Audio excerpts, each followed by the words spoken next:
به نام خداوند بخشنده و مهربان. سلام و درود خدمت همه شما بیننده های گرامی و علاقمندان ورزش فوتسال. شما را خوش آمد میگم به پخش زنده بازی افغانستان و نیوزلند از مسابقات کانتیننتال تایلند که در شهر بانکوک برگزار شده. سومین بازی افغانستان هست. حملات تیم ملی ما هم نتیجه بده در این دیدار. باز هم موقعیت علیرضا جعفری یک لحظه اشتباه هم کرد. اینجا مدافع ما ببینیم چی میشه و گل اول برای نیوزلند به ثمر میرسه. مجددا ببینیم مهدی نوروزی اینجا اشتباه کرد و دروازه خالی نصیب نیوزلند و گل نخست برای این تیم به ثمر رسید. یک کار زیبا از محمد مرادی که نقشه بر زمین هم شد. حالا موقعیت برای تیم نیوزلند. این بازی رو تماشا بکنین، نه با کیفیت بسیار خوب و مناسب اما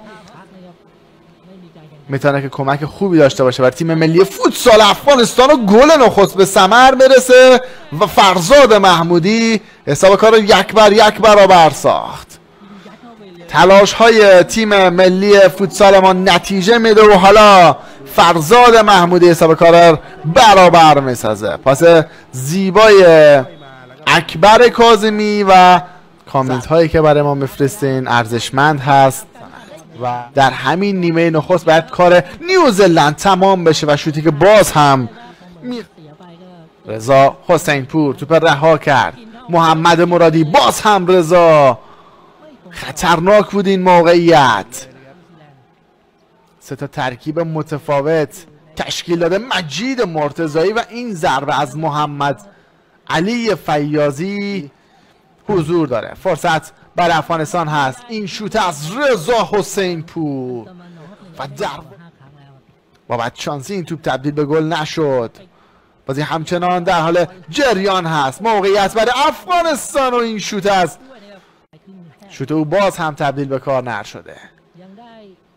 2 دقیقه و 33 ثانیه. باز هم موقعیت برای افغانستان و نیوزلند تا هنوز 1-1 مساوی است. اینجا موقعیت برای تیم ملی کشور ما. به مراتب بیشتر گل میزدیم. اینجا باز هم موقعیت و شوت اکبر کاظمی که دروازه‌بان نیوزلند گرفت توپه. ملی پوشان ما به دنبال راهی هستن تا دروازه تیم نیوزلند رو باز بکنن. موقعیت برای افغانستان. ببینیم چه خواهد شد و تیرک دروازه لرزید. دروازه‌بان و مدافع تیم ملی فوتسال ما برای نیوزلند ثبت شد. علیرضا جعفری ساخت که خوشبختانه این موقعیت تبدیل به گل نشد. باز هم 16 دقیقه و 34 ثانیه تا پایان. افغانستان گل دوم را خواهد زد یا خیر. توپی که و همچنان حسین محمدی خداداد ابراهیمی مساوی هم بتونه نتیجه خوبی باشه برای نیوزلند.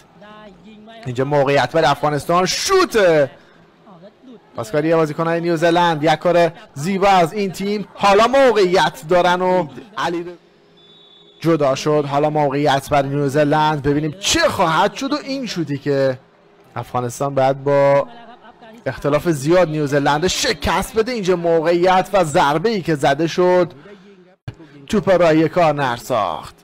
امید قنبری پاس برای مهران غلامی